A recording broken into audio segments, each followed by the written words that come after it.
अमरावती महानगरपालिका निवडणुकीत युवा स्वाभिमान पार्टीचे उमेदवार सचिन भेंडे यांची उमेदवारी अखेर कायम राहिली आहे। प्रभाग क्रमांक 19 मधून सचिन भेंडे यांनी युवा स्वाभिमान पार्टीकडून तर त्याच प्रभागातून भाजप नेते तुषार भारतीय यांनी सुद्धा उमेदवारी दाखल केली आहे। मात्र तुषार भारतीय यांनी सचिन भेंडे यांच्या उमेदवारीवर भेंडे हे महानगरपालिकेचे कंत्राटदार असल्याचं सांगत आक्षेप नोंदवला होता। निवडणूक अधिकाऱ्याकडे तुषार भारतीय यांच्याकडून 3 आणि सचिन भेंडेंकडून 3 वकिलांच्या टीमने युक्तिवाद केला होता। मात्र सचिन भेंडे यांची उमेदवारी कायम राहिली आहे। तर निवडणूक निर्णय अधिकाऱ्याच्या या निर्णयाविरोधात न्यायालयात जाणार अशी प्रतिक्रिया भाजपचे उमेदवार तुषार भारतीय यांनी दिली आहे। या प्रकरणी आता लोकहिताच्या लढाईमध्ये जनतेचा विजय झालाय अशी प्रतिक्रिया आमदार रवी राणा यांनी दिली आहे।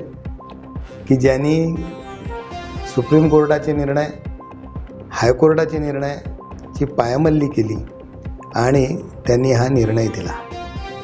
मला असं वाटतं की ज्यावेळी निवडणुका अस्तित्वात आल्या तेव्हापासून काही कायदे केले आहेत, काही नियम केले आहेत। त्या नियमासाठी बंधनकारक असणं सगळ्यांना आवश्यक आहे आणि मग अन्यायाच्या विरोधात तुषार भारतीय नेहमी राहिला आहे आणि हा जो निर्णय आहे हा निर्णय लोकशाहीची पायमल्ली करणारा आहे।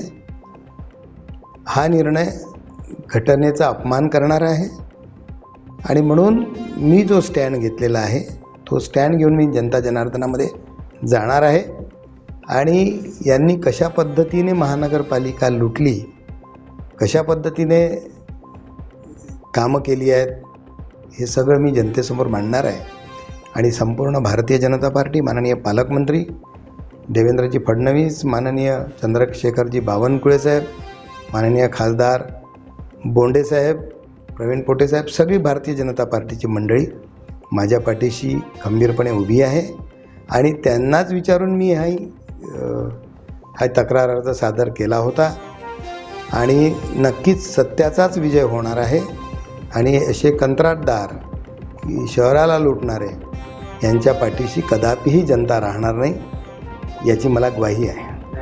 कसं पाहता निर्णय आता आलेला? सचिन भेंडे हे खऱ्या अर्थानं जनतेच्या हृदयामधले जनसेवक आहे, YSPचे उमेदवार आहे। सातत्यानं अनेक वर्षापासून जनतेची सेवा करून त्यांनी जनतेच्या हृदयामध्ये जे स्थान निर्माण केलं त्या खऱ्या अर्थानं त्याला मिटवण्याचं काम जे सुरू होतं त्या ठिकाणी मी या जनता जनाच्या लोकशाहीच्या लढाईमध्ये, लोकहिताच्या लढाईमध्ये हा जनतेचा विजय झालेला आहे, जनहिताचा विजय झालेला आहे, सर्वसामान्य जनतेचा विजय झालेला आहे। या ठिकाणी ज्या पद्धतीनं सगळं व्यवस्थित असताना या ठिकाणी आतापर्यंत जे थांबावं लागलं, पण सत्य हा परेशान होऊ शकते, पराजित होऊ शकत नाही आणि या ठिकाणी लढना भी पक्का आहे और जीत भी पक्की आहे आणि मी राज्याचे मुख्यमंत्री देवेंद्र फडणवीस साहेबांचे आभार व्यक्त करीन की सत्यासोबत ते उभे राहिले आणि राज्याचे महसूल मंत्री चंद्रशेखरजी बावनकुळे साहेबांचे आभार व्यक्त करीन की सत्यासोबत ते उभे राहिले, त्याबद्दल मी त्यांचे आभार व्यक्त करीन आणि जीत पक्की आहे और सचिन भेंडे लढणार।